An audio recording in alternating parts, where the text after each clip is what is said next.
Sa pumili na something bigger is on the way. Ito yung inyong reading. So, let's see kung bakit wala pa ring love life yung iyong tao, or can be it's about you.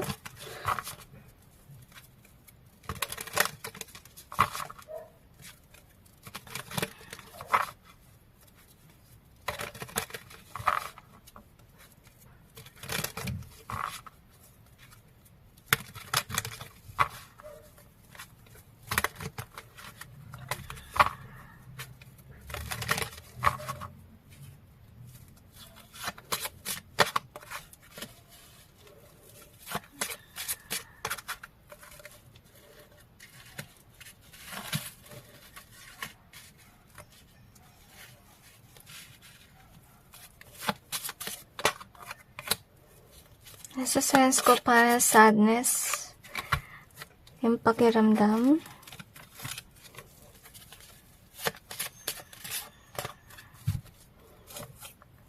Na isa pa. Na-sense ko rin if ever there's one more gift I ask of you, Lord, it will be peace here on earth. Malungkot yung vibe.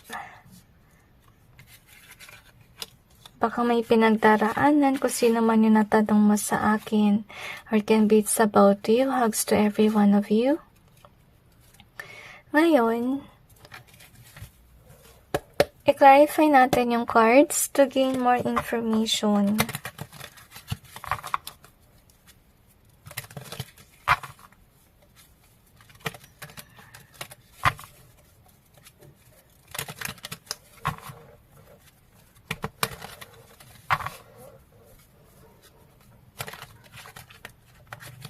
I feel like breakup and makeup story.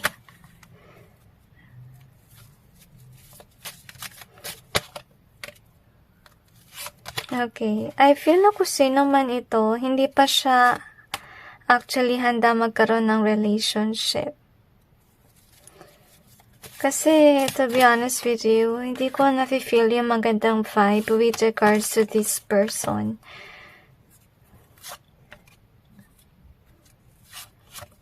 Meron pa kasing dapat matutunan. So, suggestion, wag kayo mamilit na magkaroon ng relationship kung sino man itong tao na to. Kasi,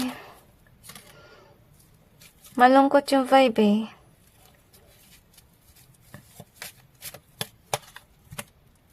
Okay, at na-sense ko rin parang mananatili mag-isa.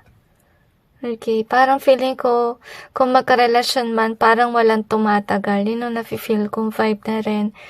Matinding kalungkutan talaga yung na-sense ko. So, ito yung card. So, yun nga. Actually, kung sino man itong single, desperado siya actually maghanap ng tao. Pero, parang with the last being here, parang hindi niya alam kung ano yung nahanap niya. Parang basta magkaroon lang siya ng relasyon. So, to be honest with you, nung na-hold ko yung card na to, masakit sa ulo yung vibe niya. Kasi, hindi dapat ganito yung energy. Dapat yung mangyari dito is, hayaan mo, or hayaan niya, na parang pumasok yung tamang tao sa buhay, at hindi yung ganyang agresibo yung vibe. Honestly. So, yun nga nabanggit ko, na madalas, mga excess yung nangyayari dito. Meaning marami naman siya naging partner pero walang tumatagal. Parang memory na lang. Okay? Anyway, next thing that we have is this one. Friendship and balance. So sa ngayon, yung pwedeng mangyari dito, magkaroon siya ng friends para mabalance. I feel like yung balance is with regards sa maalis yung loneliness, kumbaga. Kailangan actually magliwa-liwa siya at hindi siya actually magpumilit ang magkarelasyon. Kasi feeling ko hindi pa tamang panahon. Okay, wag niyang pilitin kasi minsan pag pinipilit sa maling tao ka na pupunta at nangyayari maging eksa naman. So, suggestion, if ever this is your case situation, wag mong madaliin. Hayaan mo dumating sa'yo yung tao on the right timing. And enjoy your life with your friends as well. Okay? So, with the treasure being here, so anyway, ito nga yun, kaya siguro mamadali na magka-love life, kasi baka naman natutukso yan ng magulang.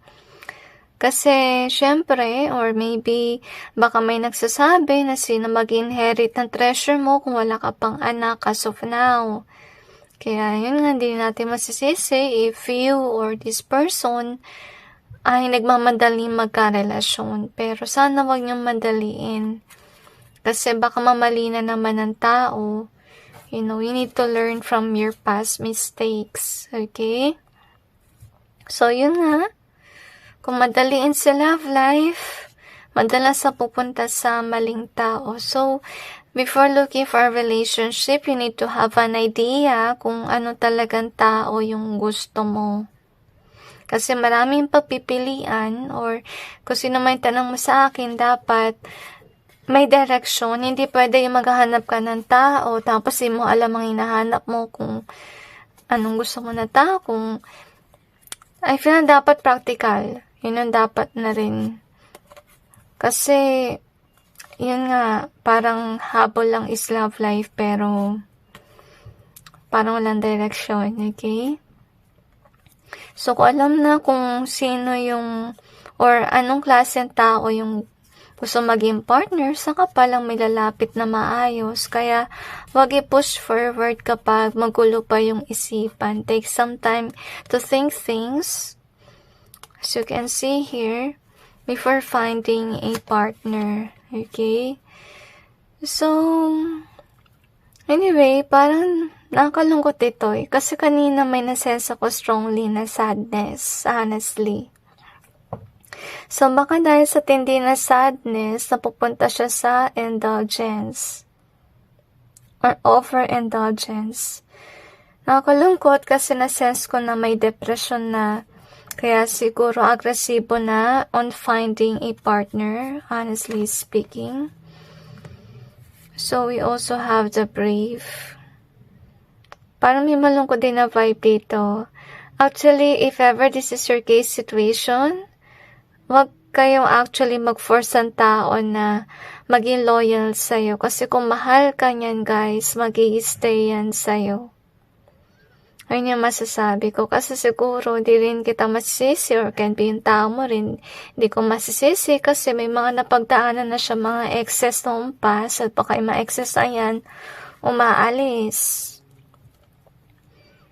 Okay? At saka nakakalungkot with the brave card being here kasi mas napapansin ko yung pag-alis sa mga butterfly. Nakakalungkot kapag nag-invest ka ng pera sa tao na hindi naman mag-i-stay. Actually, when I hold this card, masakit siya sa mata. So, marami na masasakit na experiences with regards sa love life. At napansin ko dito sa reading, hindi pa rin tumitigil kung sino man yung single na maghabol sa relasyon.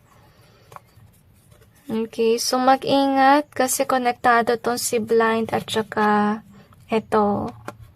Kaya wala pa rin love life kasi hindi mo alam kung ano yung gusto. Hindi. Kaya napupunta ka sa mga taong deceitful. At saka yung mapanloko, yung hindi tumatagal sa relasyon. At actually, with regards sa Panginoon natin, I'm not sure kung nangyari ito sa'yo or doon sa tao na tinanong mo sa akin.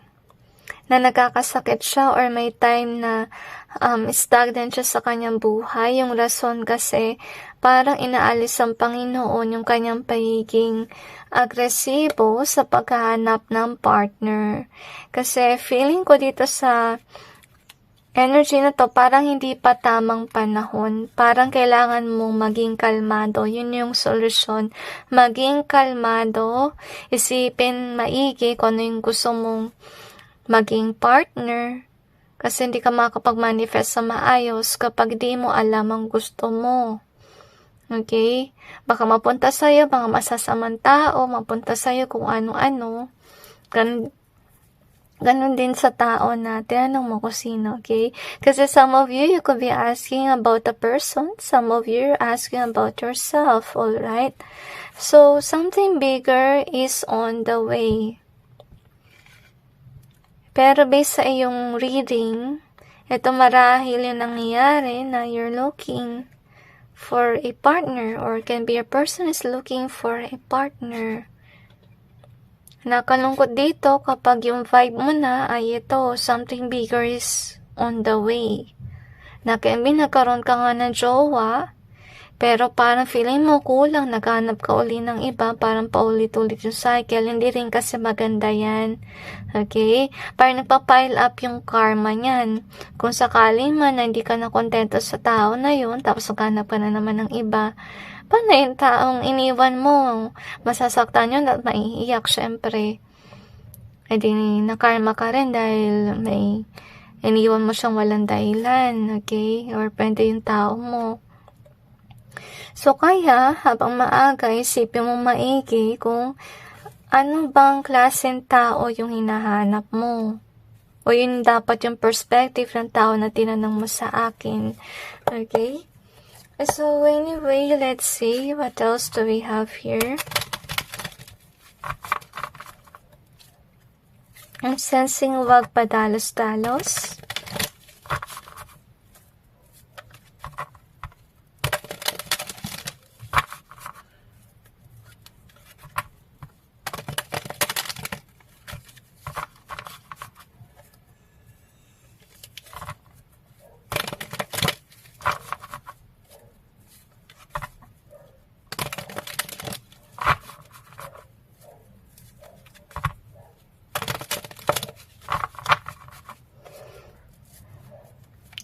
I sense ko strongly na if ever there is one more gift I ask of you, Lord, it will be peace here on earth.